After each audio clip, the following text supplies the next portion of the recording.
Ooh, welcome back to Try Thinking again, guys. The podcast. I'm your host JJ. Today I got a special guest. Go ahead, introduce yourself, man. Yo, what up, man? My name PM Anon. Oh shit! I'm sorry, bro. I'm sorry, bro. Keep going. I No, can continue, right? yeah, go ahead, bro. I was rudely interrupted. I'm sorry. It's PM Anon. Y'all can call me PM. But I'm here.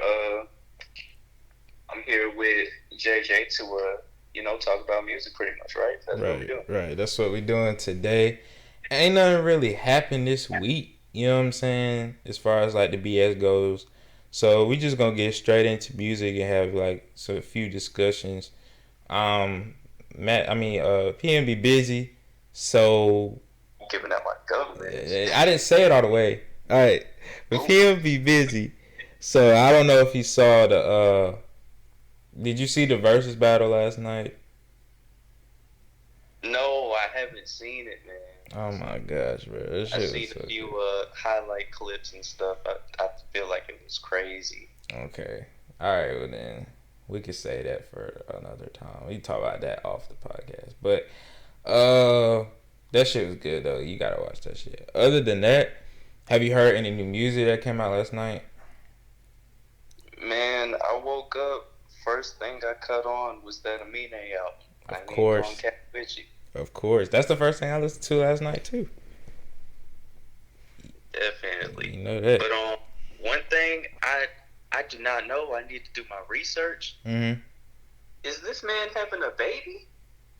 Amine? Amine, because the song "Fetus," it's like he was speaking about he was kind of like speaking about future children and stuff like that. Yeah. Even the proceeds of the album, going to their college tuition and stuff. Oh yeah. He did say that shit. And it's interesting. The other day I was thinking about one of the reoccurring themes, like in Amine's music. Like one thing that he used to always say in his music was like just things about like how he don't want to have kids. Right. Especially in that last album. Oh yes, and for this to pop up, it's like, yo, this is a game changer. Right. But I'm glad to see like he's very accepting towards it, and supportive. Right. Because if he is having a child, then I'm like, all right, bet. It'll be. Because this album right here, you could tell was more mature sounding. The last two albums were more pop, but this one was like, straight rap and more focused. There was a point for this album. So I think anything from here on out is, more serious, and the subject matter will vary. Definitely. I would normally it's interesting how much what is it, 1.5? It's interesting how much that EP like bridged his sounds, cuz from Limbo to his first one, I forgot what it was called. Dang, I forgot what it was called. But his first one was called Good For You. Good for, yes. Yeah.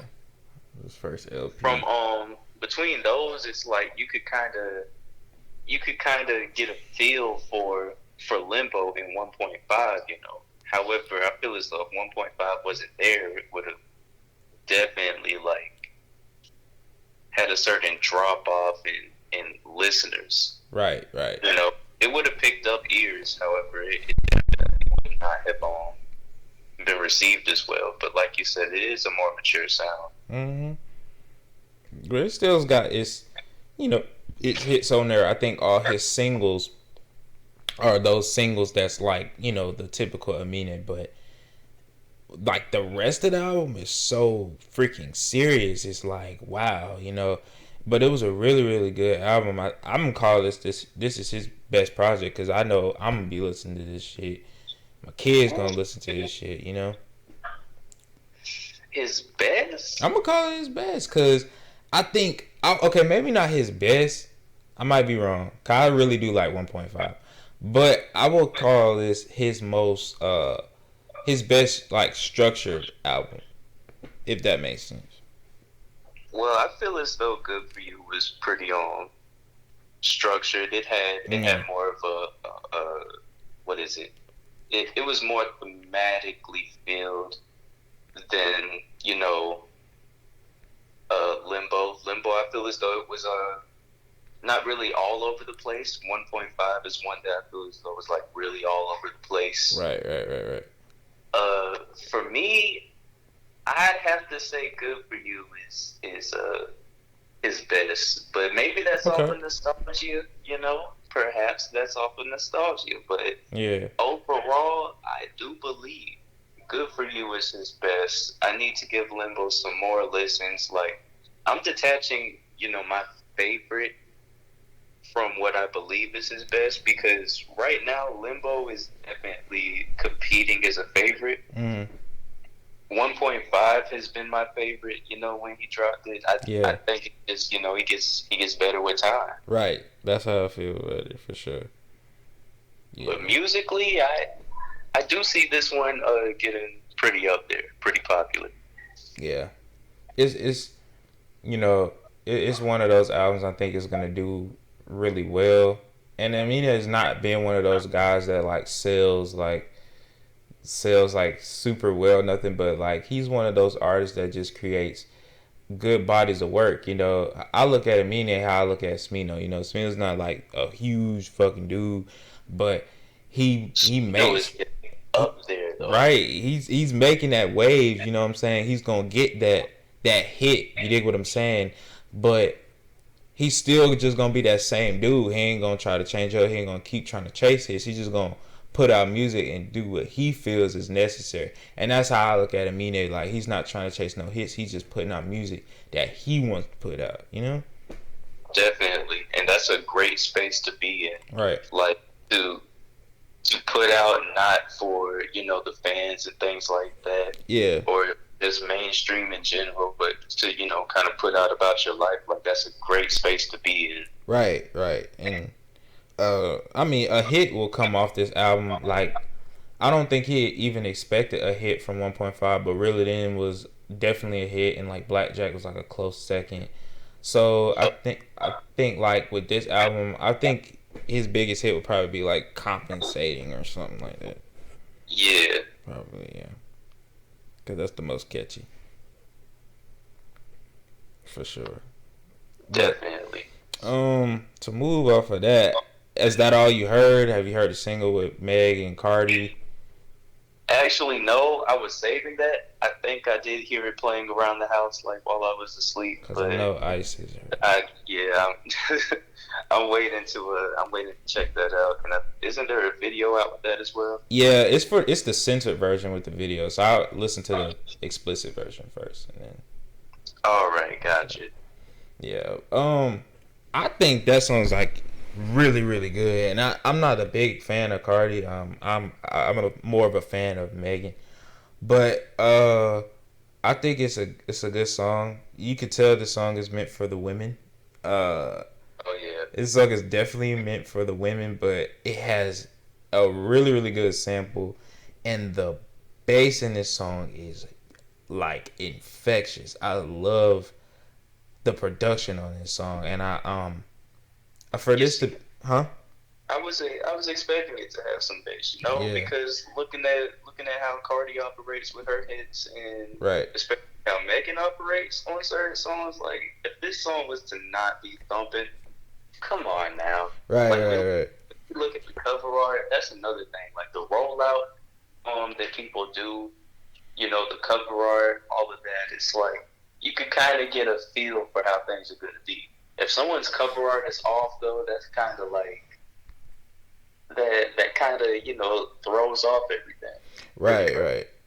But that cover art, it speaks volumes. I'm pretty sure I can tell how the song would go, by looking at that.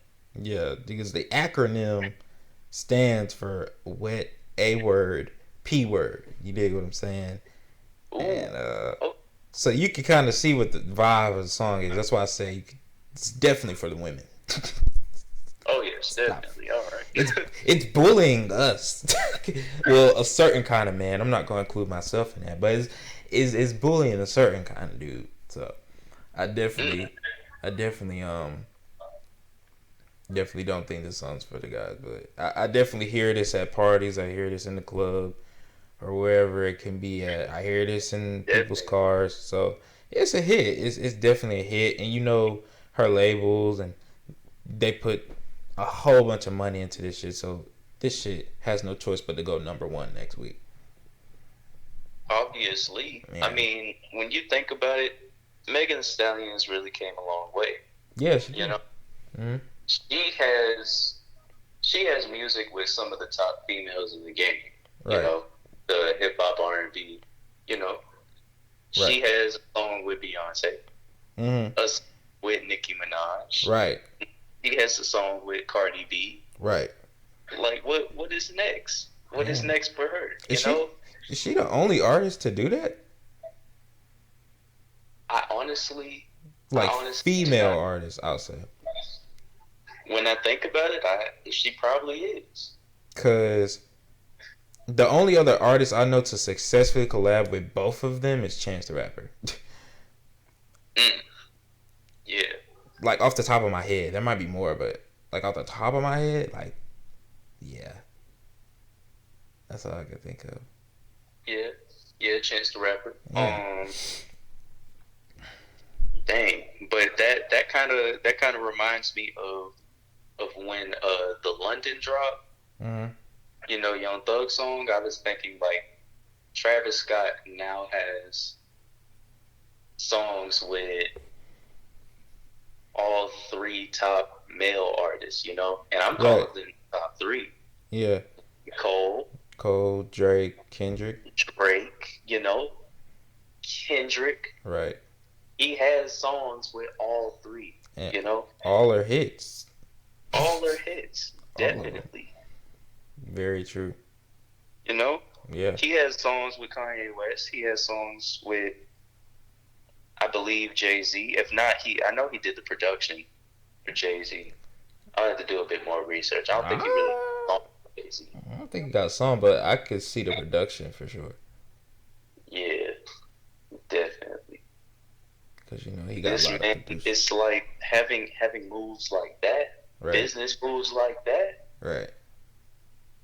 That right there is key to solidifying yourself. You know, Mm-hmm.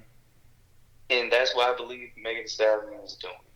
Because if we was to look at it, you know, what like 2 years ago or last year or so, like when people was just now getting hip to her, Mm-hmm. it's like it's like we still had kind of wiggle room to be like, oh, she may fall off this and that, blah blah Right. blah. But Right. when you have songs with these artists, you're not gonna fall off. Nah. And if anything, this just showed that she's here to stay, and Oh, especially riding off of this recent incident. I mean, oh, oh yeah. this shit just gets her even more support, and then with the Cardi fans, she might lose some of those Nicki fans, but Meg is honestly ultra popping at this point. She's got a 6 times platinum like certified single. You know what I'm saying? Like she's That's crazy. winning, Definitely. winning. But the conversation now for artists that solidifies themselves with moves like this, Mm-hmm. it feels like a game of chess. You know, like Right, this is me not losing. You know, right, like round me if it was checkers, pretty much. right. Because with moves like these, Mm-hmm. again, you are adding on years to your longevity in the Mm-hmm. game. Right, And the conversation I believe that should be held now is what will she do with this power? You know? right, right. Like we see people like what happened with Doja Cat. Oof. Child. And Doja Cat is a very powerful artist. Yeah. I will say that. As far as music, she is very versatile. Yeah. She has an ear for things and she damn near perfects everything that she do. Mm-hmm. She just fucked up. However, when you have such projection in the game, people are going to try to shoot you down, of course. And I feel as though she wasn't moving carefully. Mm-hmm. And, just overall, you're going to have to switch up something in your lifestyle. Now, as far as Megan, I'm not saying she has anything that kind of sticks out as like, oh, this is going to be a problem in the future. Right. But I feel as though she's going to have to be extra careful. Uh-huh. You have artists that make it this big and you don't really hear from them. Yeah. They may drop a project, kind of like with Beyonce. Like, she dropped the whole movie, like the short film. Mm-hmm. And it's like, how much do we hear from her nowadays other than music? Yeah, shit, not much. Like, even when it's something that's controversial, like, we hear it in the music. Mm-hmm. Like, it's not like there's things that is presented in media that gets blown up and it's not being addressed. And I feel as though Megan kind of has to get into that field. Like, it's going to be difficult because we're so used to hearing so much from her on the internet, But things are starting to kind of, get on a upper level for it. Right. Here's my thing with her. I felt like a test of what she was capable of after such huge success was the Girls in the Hood single. Ooh. I don't know if that was supposed to be like a big single because literally a few days after that incident happened. So I don't think she was able to push that single like she wanted. So I guess it's kind of a good thing that this came out because that single kind of didn't do so well, even though it was a good track. I feel as though it was on, as far as commercially, yeah. It didn't do too well, but right. It was definitely received like very well. It really was. And the only thing with that track was like I just said, like, it just didn't have all that push it needed just because of everything that was going on. She needed time to herself. However, since this song is now out, she gets to ride off this success for however long this stays at the top.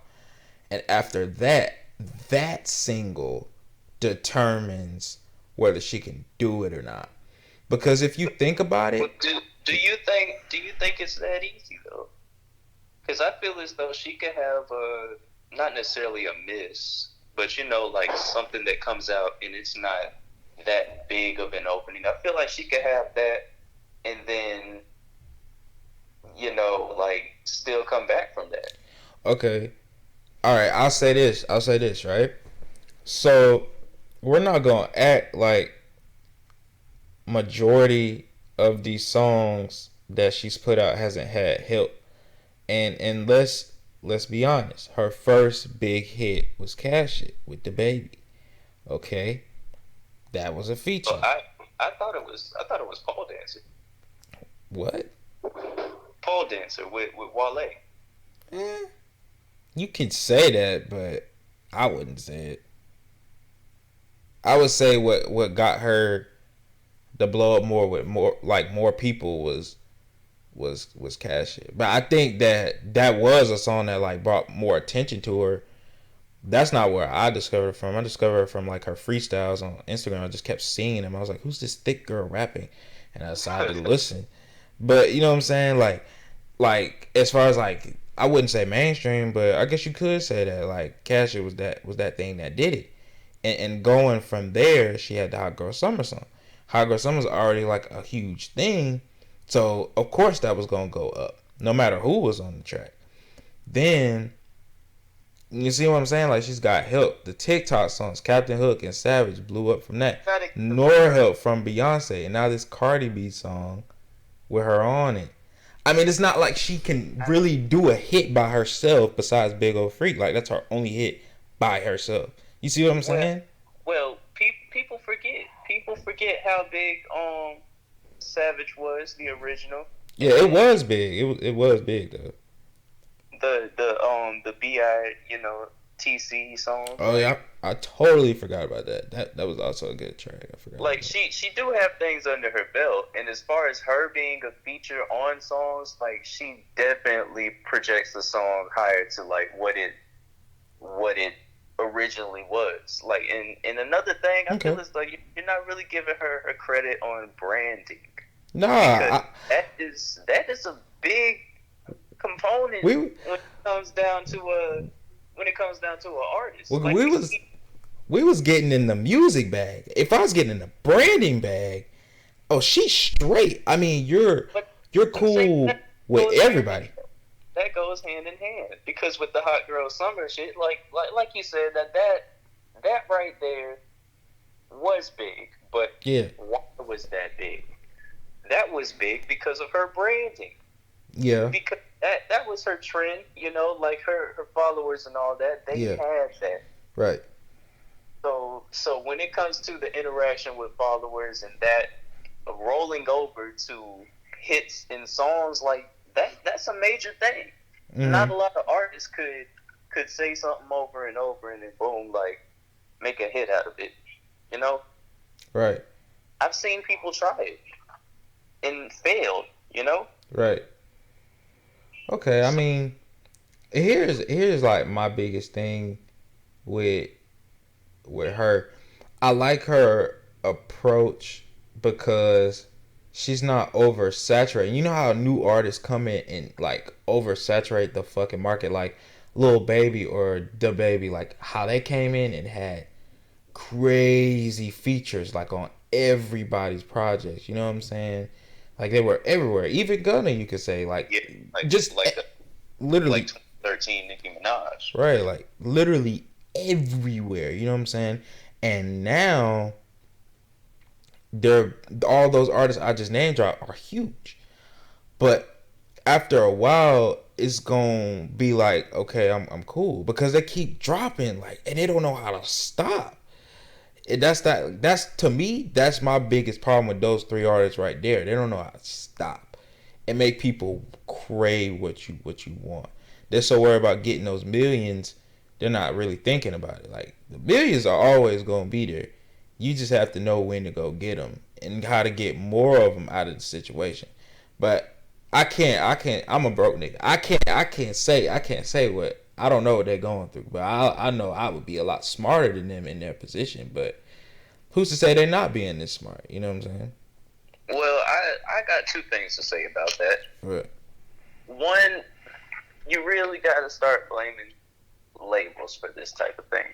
You know, like they see how repetition or having a large quantity of things will increase, the money flow. Because even if you don't listen to a certain song off the album like a lot, if you was just driving and you had it on shuffle, right? It's gonna play that song eventually. Like they still get their money off of it, and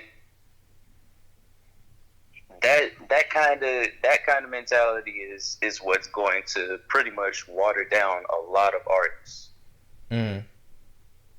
Like putting out way too much. Because and again, I mean you can't really blame it on labels without blaming it on how much are we getting paid off of these streams. Like me as an artist, one of my songs just hit 1,000.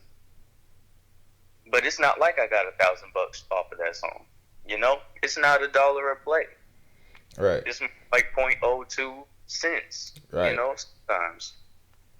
All right. So we look at how much we're getting paid. Oh, by the way, congrats on Malibu hitting 1,000 Oh plays. yes, Yeah, thank you, yeah, thank you. gotta say that, gotta say that. Go get No, that on Spotify, y'all. Go get that on Spotify. definitely. Go ahead. But we look at how much we're getting paid, how much these labels are telling us to put out, and it's like, yo, of course we may think we're going to get watered down over time. However, you got to keep pushing. Right. You know, and I feel as though that's the only way that they could have competition within the game, because everybody has a hit under their belt.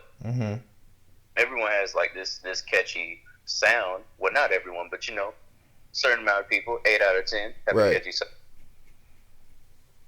So it's like, what do we have to really filter out who's the best of the best? They're like, okay, how many times can you make a hit within a single album? How many times can you create this certain sound, you know, make it pop? And then you look at the demand of that, especially with quarantine going on. A lot more artists are chasing the bag. Right. That's why you seen all these deluxe albums, which I really have not seen a lot till this year. Oh yeah. So, I mean, you got artists that are making other artists grow. Right. You know, off of features. Right. Or you got artists that's collaborating with their same old, you know, and it's all off the bag. Pretty much. Right. That's why Lil Baby is everywhere. Right. Chasing the bag. Right. Yeah, man. And my second thing to say about that,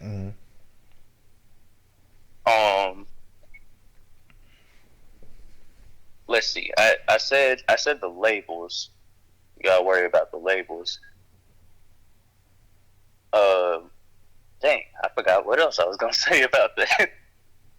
But yeah, pretty much you look at like how many times can they do this? How many times can they get it right? You know, and that's kind of what they're judging it off of nowadays. Because, like I said, anybody could make a hit song. But the people out there that are consistent with it, that's kind of getting the label's attention.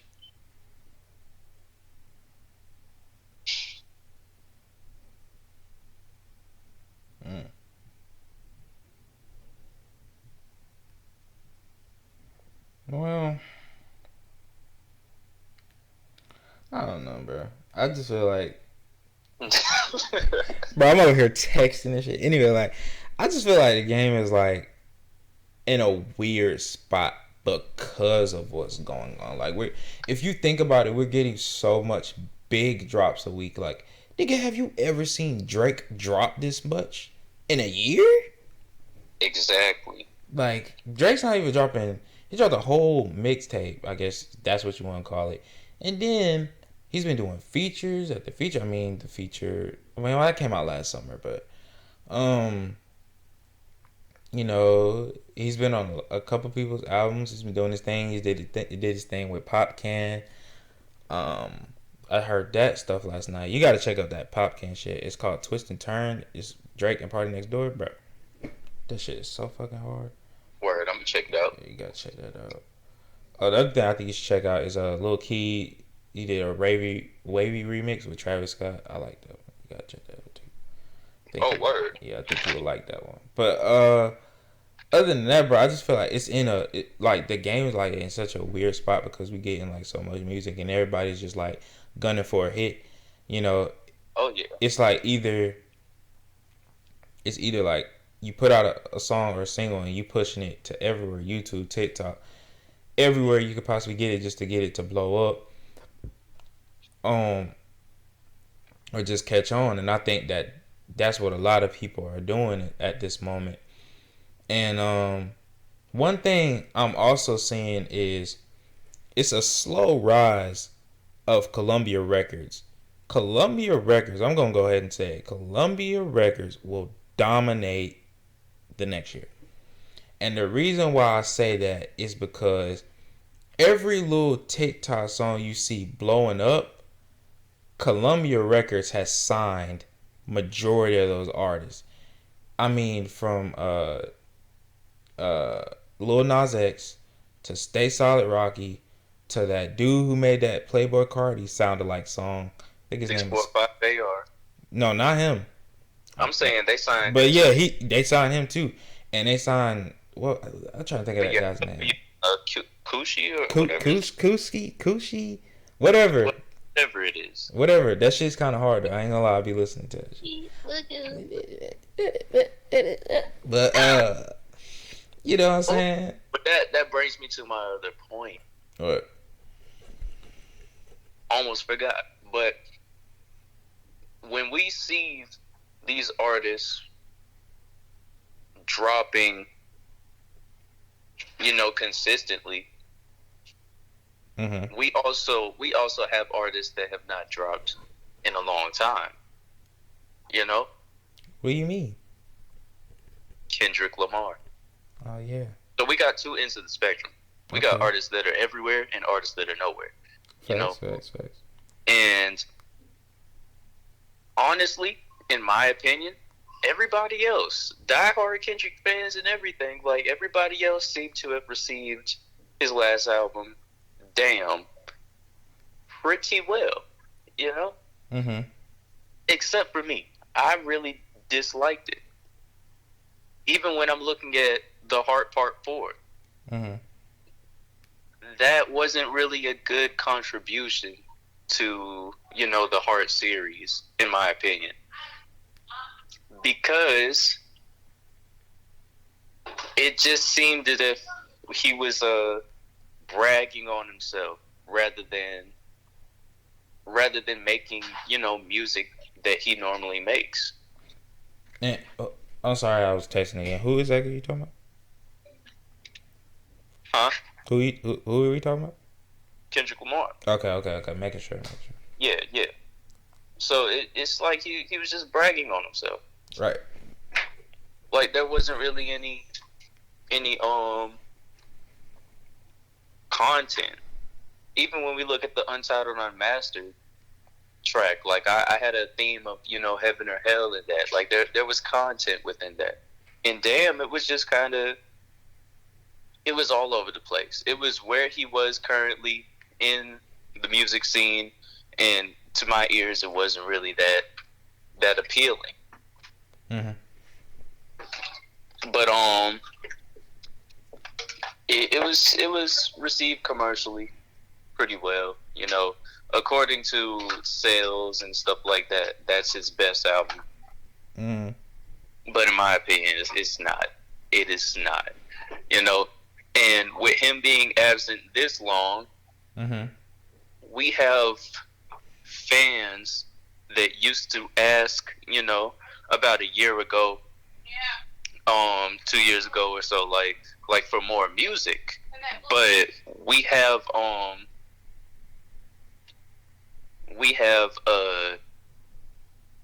decline in that, So how long can you be absent for someone to still want,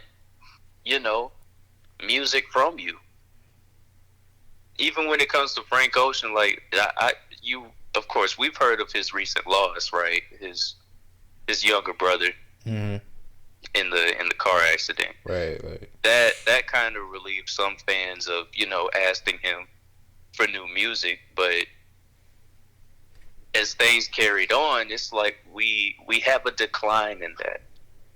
It was kind of like that Lil Uzi type of thing. Like, if you are holding back this much, what are you going to bring out that's going to be, that's going to hold the fans for a while, Because Eternal Atake wasn't that bad if it was to drop about a year after Love is Rage 2, Bro, Eternal Atake is fucking trash, right? I can't help it to keep saying it wouldn't have been that bad if he was to drop it a year after, It still would have been received pretty well. However, it's the fact that he waited so long before dropping that. And it made people hype it up and have high expectations. But there's still people calling that album of the year, and there's still people saying that Uzi is the best artist of this generation. And I honestly cannot see how somebody could think that. But okay, you know, it's what it is. We live in a different world now. It is what it is, you know? It is what it is. Shit. That's why I'm saying the diehard Kendrick fans love Damn, you know? And whatever else he presents, if it's like Damn or worse, like, I'm honestly going to be very disappointed. Kendrick is going to go down a lot of points in my book. Like, he went from being a very good lyricist, storyteller, all that, to 1, 2, 3, 4, 5. I am the greatest rapper in life. Like, nigga, Right. what is that? Like, and people are chanting this as if it is like the best he has ever put out. And me, I hold my artists accountable. If it's trash, it's trash. I will say that. You know? And it's not entirely trash because, of course, it's Kendrick. However, there is a lot that disappoints me when it came to Damn, you know, and how long we have been waiting for that. So when he drops his new album, Damn was dropped in like what, 2017? Yeah, 2017. Yeah. So when he drops his new album, this is about like 3 years of waiting, you know, like in counting. So whatever he brings out, I hope it's his best ever, you know. I hope it's his best ever. I do not think. I don't want to. I think I will go into that album without any opinions of it, like without any expectations, because if I go into that bitch thinking it's gonna be fire as fuck, I'm gonna be disappointed. Like I know I am, and even if it's Kendrick, like I'm a shit on the album, and I don't want to shit on the album, so I think I'm gonna just. Well, that's what I didn't want to do with Damn. Right. But over time, it's like you hear something over and over, especially something like that. Like I could listen to Pimp a Butterfly over and over, you know. But like I could listen to Good Kid, Mad City over and over. Mm-hmm. Damn, right. It's like I kind of find myself listening to it over and over, but it's not really like something that I intend to do. Yeah, you like know, the playback quality of that album is not that good to me. And honestly, it just didn't age well. Like it's a few tracks that I'll still listen to, but I won't listen to them because I like them. I listen to them because it reminds me, you know, a senior in high school, like just shit we used to always listen to. We was always listening to Loyalty or DNA or you know, just other songs off that album. So that's why I will listen to that shit, but I ain't listening to shit else on that album. Like I'll go back to Pimp a Butterfly or Good Cat Mad City if I'm, or even Section 80 if I'm trying to bump some Kendrick, you know? Yeah. So Definitely. I see it. And I understand with the artists, like with what Logic said, oh, we gotta get on Logic. But what Logic said, you know, it's like, what else do you expect me to rap about? I've rapped about my whole life, you know? Right. However, with people like Kendrick Lamar, I feel as though it would not be that difficult to have at least a concept album. You know, like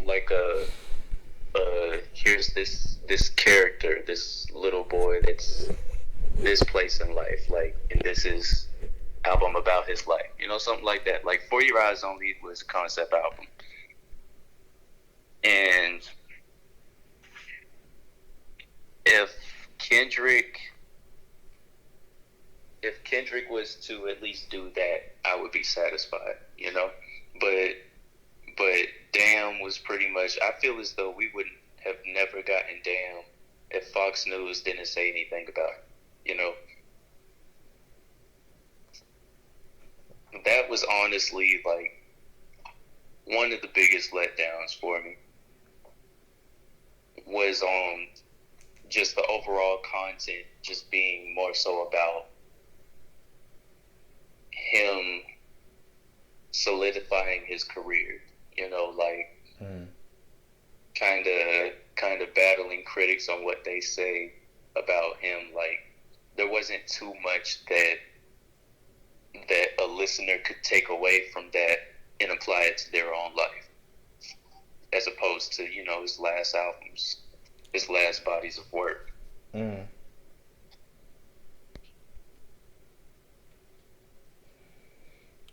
But I don't know, man. I mean, it is what it is with that. So we have artists that drops everything all the time. right? You know, project a year type artist and project. Yeah. I mean, let's get back onto Frank for a second. I'm not gonna hop on the Logic because we talked about Logic already, so I feel like there's no more we can say about it. But we talked about that off the podcast. But I think here's an artist that I don't think anyone realizes, but this should be talked about. It is 2020, right? Oh yeah. So in 2 years, it'll be 10 years that Frank Ocean has only put out 2 projects. You think about that? Like huge motherfucking projects, like huge. Wait, Blonde dropped 2016. Blonde dropped 2016. I'm talking about in a decade, he would only have put out 2 projects. Channel Orange dropped in 2012. Oh. It took him 4 years to drop a whole other project. And it's been 4 years. I think he planned on dropping this year, but you know, the loss of his brother. I know that's traumatic. I know if I lost my brother, I wouldn't want to make no fucking music. So I think he probably not dropping until 2021.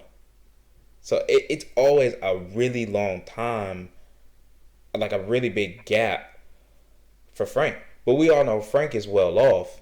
It's documented. He's well off. So he doesn't really have to put out music. But I don't know. To me, it's like that. That's kind of the difference between That's like that Rari shit. Kendrick's last drop and Frank's last drop. It's like they make that. Well, Kendrick used to make that forever music. Damn is not forever music to me. You know? Right. Frank, he Channel Orange was about like the closest to not forever music to me. But even that still has a lot of playback value. A lot. You don't think that's forever music? You don't think Thinking About You is forever music? Not necessarily thinking about you. I'm more so thinking on like as a cohesive project. Yeah, compared to Blonde. Yeah. Every song on Blonde is forever music. You have people streaming that all the time to this day. When we look at Channel Orange, it's like people are streaming what is it? Which one is that? Great Pink Matter. They're streaming Pink Matter. Mm-hmm. Occasionally, the Crack Rock song. Mm. But you know, Thinking About You is pretty much the only thing that they really go back to. The super rich kids. Yeah, Super Rich Kids. Forrest Gump, Pyramids. I mean, it depends on what you like off that album. It does. Mm-hmm. There was a lot that was different. Right. In that, you know, and it all came together, kind of like Blonde, except Blonde had more so of a it's like if you like this song, you have to like this song right here, you know, which leads to you liking this song, which is pretty much the whole album. Right.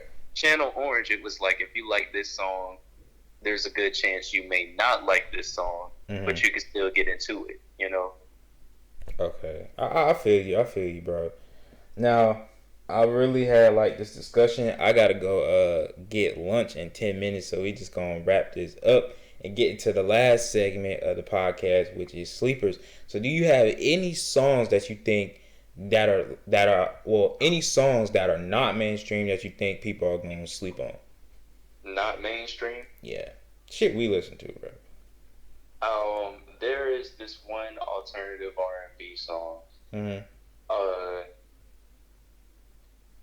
I do not know how to pronounce this girl's name. Genevieve or something like that. Genevieve. Vieve. And the song is called Baby Powder. This song has been blowing up for quite some time. Dude, You know, 3 months ago. I've heard that, baby. This song is going to project her a long way. We look at artists like Kiana Lede, right? Mulatto, right? We look at artists like that, and it's like we see how far they have came, Right. And I believe this song is going to project her right there with everybody. Okay, I hear that. That's definitely, I mean, that's something, I brung it up to a few people, they don't know it, so I'm calling it a sleeper. I bet. I've heard this somewhere, probably on TikTok. I just probably don't have it in my library, but I just added it, so I'm gonna go listen to it some more. All right, here's a sleeper of mine. It's off Lil Keys' album. It's called She Knows, featuring Lil Baby. I think motherfuckers gonna sleep on Keys' album, so I'm just gonna call that one a sleeper for sure. Let's see. I gotta give an old sleeper. So what's an old sleeper of mine? An old sleeper. I'm gonna say First Take by Travis Scott and Bryson Tiller. Motherfuckers still sleep on that fucking song. That song is so underrated. That shit's so fucking hard, bro. And my last sleeper. Oh, I got one more after this, but another sleeper is Ombre. This song is called Gucci Slides featuring Smino. That shit's hard. And let's see, my last one will be off of Amine's album. The album's called Limbo. And that would probably be Can't Decide. I love that fucking song. Oh, you love that song? Yeah, bro, that's my shit. Yeah, I rock with that. Yeah, that's my shit right now. But yeah, bro, like that's it for today's podcast. And it would be longer, bro. Like this shit would be as long as we would want it to be, but I gotta go do a whole bunch of shit because I'm at training for my job and shit. So I hear that. Yeah, so next week we can just really sit down and talk. But this week I'm a little busy, so yeah, I'm gonna probably go ahead and get on out of here. But I appreciate you for coming through and doing this shit with me, bro. But yeah, no problem, man. Yeah, shout out your socials and shit like that, bro. Go Hey, ahead. yo, everything. Well, not everything. Follow me on Instagram at pm.anon, ANNON. My Twitter is 803anon. Anything else, you can find me at pm.anon. So, yeah. Thank you for having me, man. Appreciate it, man. Also, he just dropped a project. It's called Seeing Purple. That's on all platforms. And he also just dropped a single. It is called, what's this one called? Delivered. I be getting titles confused. All right, so it's called Delivered. And I really fuck with this track. I think y'all should go listen to that. That's just on SoundCloud, right? Yeah, just on SoundCloud. Yeah, so go get that and go get the other shit. Go get Seeing Purple on all streaming platforms. I'm gonna get up on out of here. We out. Peace. Peace.